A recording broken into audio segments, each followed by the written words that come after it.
नमस्कार दोस्तों, क्या आप भी बिना अटके बिना हेजिटेशन के इंग्लिश बोलना चाहते हो? तो ये वीडियो खास आपके लिए है। आज के इस वीडियो में हम कोई ग्रामर या कोई सेंटेंस नहीं करने वाले। आज मैं बताऊंगा आपको इंग्लिश सीखने के ऐसे 4 मंत्र यानी ऐसे 4 टिप्स जिन्हें फॉलो करने के बाद आप इंग्लिश बोलने के साथ साथ समझने भी लगोगे। ये टिप्स मैंने खुद अपनी लाइफ में यूज़ करे हैं और ये 101% वर्किंग है। इन टिप्स को फॉलो करने के बाद आप भी घर बैठे एकदम हाई लेवल की इंग्लिश सीख सकते हो, वो भी एकदम फ्री में। चलिए सबसे पहले तो ये जान लेते हैं कि आज के टाइम में इंग्लिश को सीखना इतना ज़रूरी क्यों है।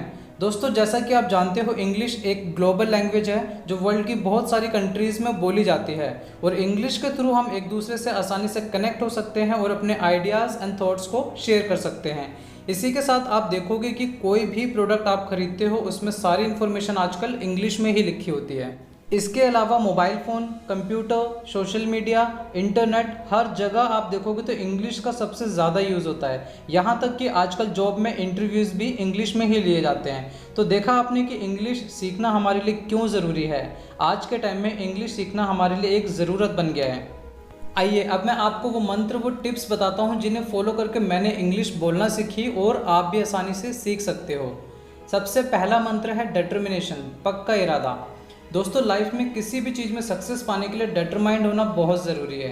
आपके पास स्ट्रॉन्ग विल पावर होनी चाहिए कि हाँ, मैंने ये चीज़ ठान ली है और मुझे इसे करना है, चाहे इसमें कितना भी समय लगे। आपने देखा होगा कि जो लोग जिम ज्वाइन करते हैं उनमें से 90% से ऊपर लोग कुछ ही दिनों के बाद उसे छोड़ देते हैं। इसी तरह इंग्लिश सीखने के लिए भी लाखों लोग शुरुआत तो करते हैं लेकिन कुछ दिनों के बाद सीखना छोड़ देते हैं और फिर बोलते हैं कि मैंने तो सीखी थी इंग्लिश लेकिन मुझे समझ नहीं आई। दोस्तों, अगर आपका इरादा पक्का है ना किसी भी चीज़ में, तो आप कुछ भी सीख सकते हो। इंग्लिश तो सिर्फ एक लैंग्वेज है। वो कहते हैं ना कि अगर आप किसी चीज़ को दिल से चाहो तो पूरी कायनात उसे तुमसे मिलाने में जुट जाती है। तो आप भी अपना इरादा पक्का रखो, इसी के साथ सब्र रखो, आप इंग्लिश ज़रूर सीखोगे। इंग्लिश सीखने का दूसरा टिप्स है लिसनिंग एंड ऑब्जर्वेशन। दुनिया की किसी भी लैंग्वेज को सीखने के लिए ये 2 चीज़ें सबसे इंपॉर्टेंट हैं। दोस्तों, अब आप मुझे बताओ कि जब आप एक छोटे बच्चे थे तो क्या आपके पेरेंट्स ने आपको किसी व्याकरण की बुक से हिंदी सिखाई थी? नहीं ना। तो कैसे सीखी हिंदी आपने? आपने हिंदी सीखी अपने आसपास के लोगों को ऑब्जर्व करके और उन्हें सुन सुन के। आप अपने चारों ओर लोगों को हिंदी बोलते हुए सुनते थे और बार बार सुनते थे और फिर बोलने की कोशिश भी करते थे और फिर क्या हुआ कि धीरे धीरे हिंदी आपके दिमाग में और ज़ुबान पर बैठ गई। तो इंग्लिश सीखने के लिए भी आपको कुछ ऐसा ही करना पड़ेगा। लेकिन अब आपके मन में ये सवाल उठेगा कि हमारे परिवार में या हमारे आसपास तो कोई इंग्लिश बोलता नहीं, तो हम किसे सुने और किसे ऑब्जर्व करें? इंग्लिश की लिसनिंग एंड ऑब्जर्वेशन के लिए आप इंग्लिश की न्यूज़ देखना स्टार्ट कर सकते हैं। बीबीसी चैनल्स वगैरह जैसे आते हैं उनको आप देख सकते हो। इंग्लिश मूवीज़ आती हैं उनको आप देख सकते हो। इसी के साथ क्रिकेट की कमेंट्रीज़ वगैरह जो होती हैं उन्हें आप सुन सकते हो। इंग्लिश गाने सुनिए। शुरू में आपको ये चीज़ें समझ नहीं आएंगी तो आप सबटाइटल्स के साथ मूवी देखिए। इंग्लिश गाने जब आप सुन रहे हो तो आप लिरिक्स वीडियो को साथ में देख सकते हैं और जब आप उन वीडियोज़ को देख रहे हो तो आप साथ में उनको पढ़िए और ऑब्जर्व करो कि वो लोग किस तरीके से इंग्लिश में वर्ड्स को बोलते हैं और आप भी साथ साथ बोलकर प्रैक्टिस करो। आपको दोस्तों बिलीव नहीं होगा कि मैंने अपनी इंग्लिश स्पीकिंग को इंग्लिश गाने सुन सुन कर ही और इंग्लिश मूवीज़ देखकर ही इम्प्रूव किया है। आप भी इसे करके देखिए, 1 से 2 महीने के अंदर आपको रिजल्ट खुद दिखने लगेगा। तीसरा मंत्र जो आपको फॉलो करना है वो है रीडिंग। दोस्तों, रीडिंग करना भी बहुत ज़रूरी है। आप कोई भी बच्चों की इंग्लिश की बुक ले सकते हो, कोई भी स्टोरी बुक ले सकते हो जिसमें एकदम बेसिक लेवल के सेंटेंसेस हो और वर्ड मीनिंग्स हो। इसके अलावा आप न्यूज़पेपर की रीडिंग भी करिए। जब आप रीडिंग करो तो उसे बोल बोल कर ज़रूर पढ़ना। इससे होगा क्या कि आपके वर्ड्स का उच्चारण यानी कि प्रोनाउंसिएशन जो है वो भी आप सीखोगे। और इसी के साथ रीडिंग करते टाइम सेंटेंसेस को ज़रूर ऑब्जर्व करें कि किस सिचुएशन में किस तरीके के वर्ड्स का या किस तरीके के सेंटेंसेस का यूज़ किया गया है। और जिन वर्ड्स का मीनिंग आपको नहीं पता उन्हें आप अंडरलाइन कर लें या कहीं पर लिख लें। बाद में आप उनके मीनिंग्स डिक्शनरी वगैरह में या गूगल पर देख सकते हैं। रीडिंग करने का आपको एक फ़ायदा ये भी होगा कि आप बहुत सारे नए वर्ड सीखेंगे और आपकी वोकैबुलरी स्ट्रॉन्ग होगी। चलिए अब मैं आपको चौथा और आखिरी मंत्र बताता हूँ जिसके बिना आप इंग्लिश बोलना सीख ही नहीं सकते, और वो है स्पीकिंग प्रैक्टिस।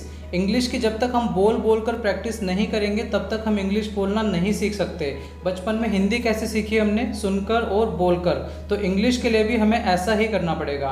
लेकिन परेशानी ये आती है कि प्रैक्टिस कहाँ करें, कैसे करें और किसके साथ करें। घर में तो हमारे कोई इंग्लिश बोलता नहीं है। दोस्तों से अगर आप इंग्लिश में बात करोगे तो वो हंसते हैं या कई बार उल्टा सीधा बोलते हैं कि अबे इंग्लिश हमारी मातृभाषा है, ज़्यादा अंग्रेज मत बन, बोलते हैं ना इस तरीके से। तो पहले तो जो लोग ऐसा बोलते हैं ना, ऐसी दकियानुसी बातें करते हैं, उन्हें सीधे बोलो कि भाई तू जॉब इंटरव्यू हमारे हिंदी में करवा दे, इसी के साथ साथ मोबाइल फ़ोन, कंप्यूटर, इंटरनेट सब हिंदी में करवा दे, फिर हम इंग्लिश नहीं सीखेंगे, उसकी बोलती बंद हो जाएगी। और अगर आपको इंग्लिश बोलने के लिए कोई पार्टनर मिलता है तो ठीक है, नहीं तो आप सेल्फ प्रैक्टिस करो, अकेले बोल बोल कर प्रैक्टिस करो। मैं भी ऐसे प्रैक्टिस करता था। जब मैं इंग्लिश गाने सुनता था तो मैं गाने के साथ साथ बोलकर रिपीट करता था और वर्ड्स को ऑब्जर्व करता था। मूवीज़ देखते टाइम साथ साथ डायलॉग्स बोलने की मैं कोशिश करता था, और जो भी छोटे बड़े सेंटेंस होते थे बाद में उन्हें मिरर के सामने, ये लेटे हुए बैठे हुए, जब भी मेरे को फ्री टाइम मिलता था तब मैं उन्हें बोल बोल कर प्रैक्टिस करता था, और उसका रिजल्ट कुछ समय बाद मेरे को बहुत ही बेहतरीन मिला। तो आप भी ज़्यादा से ज़्यादा बोलकर प्रैक्टिस करो, और जब तक आप इंग्लिश बोलने की हैबिट नहीं डालोगे, बोलकर प्रैक्टिस नहीं करोगे, अपने इस मुंह के ढक्कन को नहीं खोलोगे, कोई आपको इंग्लिश बोलना नहीं सिखा सकता। इसी के साथ जो और टिप्स मैंने आपको बताए हैं उन्हें भी ज़रूर फॉलो करो। कुछ महीने बाद आपको खुद अपने अंदर फ़र्क नज़र ज़रूर आएगा। वीडियो पसंद आई हो तो कमेंट करके ज़रूर बताएं, इससे मुझे मोटिवेशन मिलती है आप लोगों के लिए और अच्छी अच्छी वीडियोस बनाने के लिए। वीडियो को लाइक और शेयर करना ना भूलें, और अगर आप मेरे चैनल पर नए हो तो चैनल को सब्सक्राइब कीजिए और बेल आइकन को प्रेस ज़रूर करें, जिससे कि सभी न्यू वीडियोज़ की नोटिफिकेशन आपको टाइम पर मिल जाए। मिलते हैं अगली वीडियो में एक नए लेसन के साथ।